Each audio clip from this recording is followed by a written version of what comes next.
কৃষ্ণগহ্বর বা black hole এই কথাটির সঙ্গে আমরা কম বেশি সবাই পরিচিত। মহাকাশ বিজ্ঞানীরা প্রতি মুহূর্তে এই বিষয়টি নিয়ে কিন্তু গবেষণা করেই চলেছেন। আবার বিজ্ঞান বইয়ে দুগুলোতে আমাদেরও কিন্তু এই ব্ল্যাক হোল কথাটি একেবারেই অপরিচিত নয়। ব্ল্যাক হোলে কি হয় বা ব্ল্যাক হোলে হারিয়ে গেলে কি হতে পারে, এমন কিন্তু অনেক কথাই আমাদের মাথায় ঘোরাফেরা করে। তবে ব্ল্যাক হোল এই বিষয়টা কে বা কারা প্রথম আমাদের সামনে নিয়ে এসেছিলেন সেটাই আজকে আপনাদেরকে বলবো। যেটা জানা যায় যে মনে করা হয় যে 18 শতকে জন মিশেল এবং পেরি সিমন তারাই নাকি প্রথম এই ব্ল্যাক হোলের কনসেপ্টটা আমাদের সামনে নিয়ে এসেছিলেন।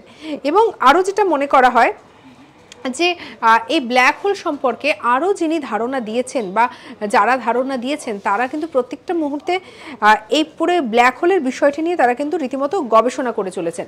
এমনকি বিজ্ঞানী স্টিফেন হকিং তিনিও কিন্তু এই ব্ল্যাক হোল বিষয়টি নিয়েই তিনি দিনের পর দিন তিনি তার জীবন দশায় তিনি কাজ করে গিয়েছেন। অর্থাৎ এই ব্ল্যাক হোল নিয়ে বা কৃষ্ণগহ্বর নিয়ে আলোচনা হোক কিংবা এই কৃষ্ণগহ্বর নিয়ে জানার আগ্রহ কিন্তু বরাবরই ছিল এবং বর্তমানেও বিজ্ঞান বইয়ের পাতাতে এই কৃষ্ণগহ্বর বা ব্ল্যাক হোল সম্পর্কে আমরা জানতে পারি।